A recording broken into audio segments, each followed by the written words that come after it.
Au niveau là, de la mise à jour, ce que je remarque là, dans ma vie présentement, c'est que j'ai plusieurs réseaux.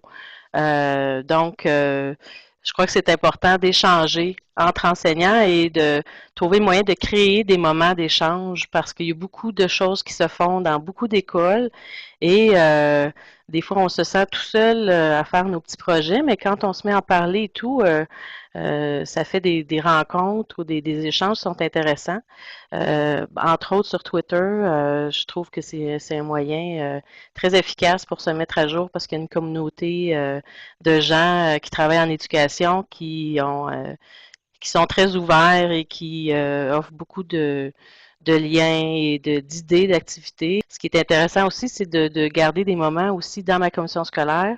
Moi, je suis personne ressource TIC, donc les moments où on peut se rencontrer et échanger, tout simplement, prendre le temps de se parler de nos projets et d'écouter les autres. Et à chaque fois, là, ça nous donne des nouvelles idées, des nouvelles choses qu'on peut appliquer dès le lendemain. Pour ma part, la formation, elle est facile.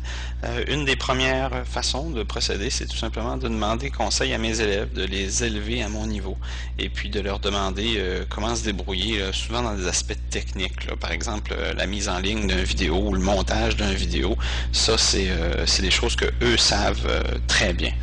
L'autre chose, c'est que quand on s'investit dans un projet TIC, bien évidemment, on bénéficie de la toile.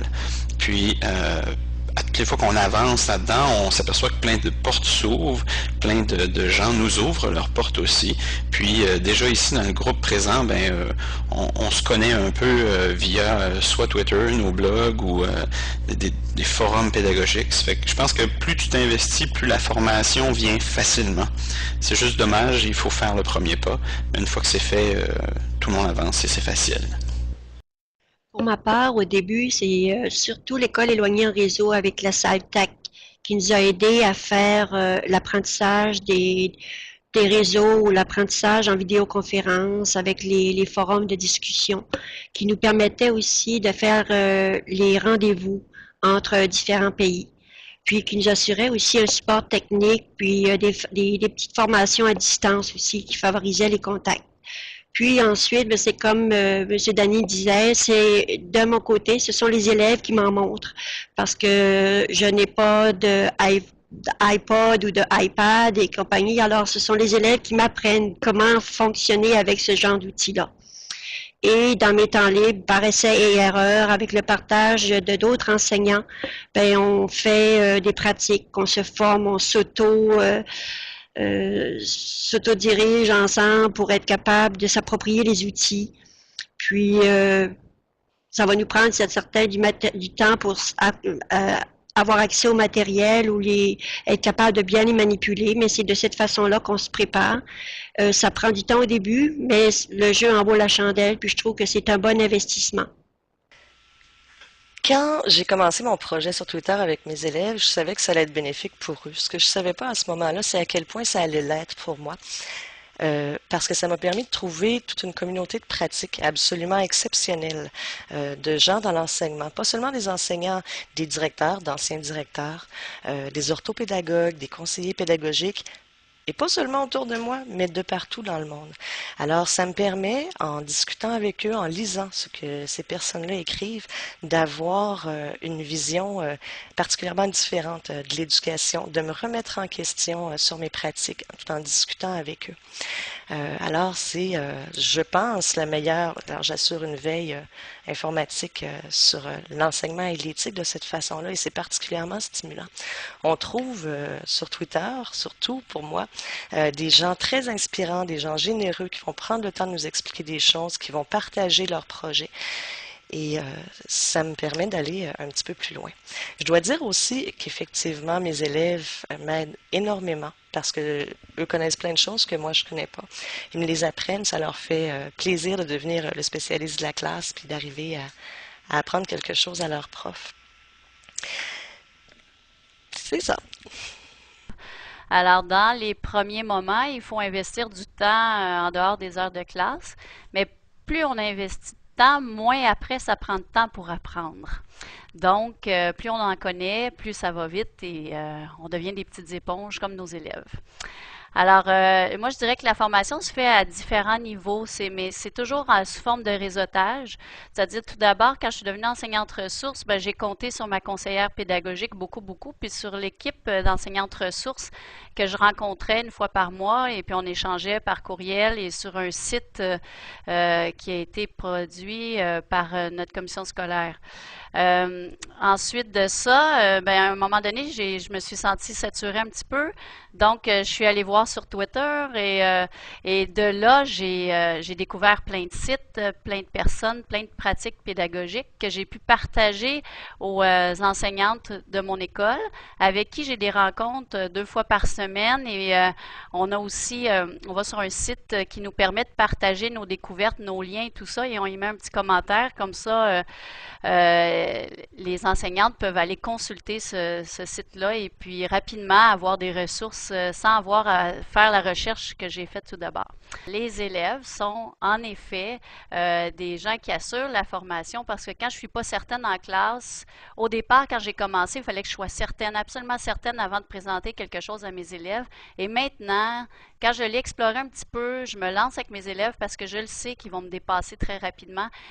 Donc pour moi, je fais vraiment la même chose que la plupart de vous. Je consulte mes collègues. Ça, c'est une des choses que j'aime beaucoup faire parce que c'est sûr que je suis pas la seule qui connaît les ordinateurs et la technologie. Je consulte aussi notre technicien qui vient une fois par semaine. Tous les élèves, comme Madame Fortin disait, de troisième année jusque dans mon école 7e année, ont tous des ordinateurs, donc on a besoin de notre technicien.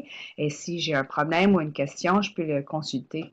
Je prends aussi des risques. J'ai pris un iPad qui m'a été donné au mois de septembre. Je connais pas beaucoup les iPads, mais je connaissais pas beaucoup les iPads. Et en dans une fin de semaine, à force de jouer et de magasiner des apps et des choses comme ça, lundi matin, j'étais prête à travailler avec mes élèves plusieurs applications déjà. Alors ça va vite quand on prend une chance et on se lance dedans. Aussi, je consulte, je sais pas si on peut dire je dis des help files parce que je suis anglophone, mais est-ce que c'est des fichiers d'aide?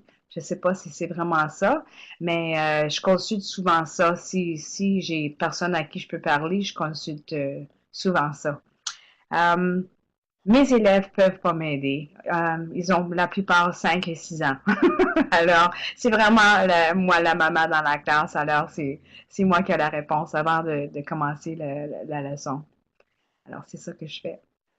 Bon, alors, demeurer, faire la mise à jour de nos connaissances, continuer de s'améliorer, je considère ça un sport extrême. Ça va tellement vite. Et ben, je fais comme tout le monde, je demande à mes élèves maintenant j'ai des élèves de 6e année qui sont très connaissants et ça les valorise beaucoup quand je leur demande de m'aider. En fait, c'est un de mes élèves qui a monté mon site web, dont je suis très fière et maintenant c'est moi-même qui m'en occupe. Je demande aux jeunes profs aussi il y a des jeunes, on a plein de jeunes profs dans l'école et puis leurs connaissances sont illimitées. Je demande à mes enfants et puis on a un technicien évidemment qui vient 3 fois par semaine et ainsi de suite. Alors, ça ressemble pas mal à ce que tout le monde fait. Et puis, mais je suis pas tweeteuse encore, mais je vais sans doute le devenir très bientôt. Et voilà. Alors, comme tout le monde, je pense que la formation est vraiment partout autour de nous. Il s'agit de poser des questions.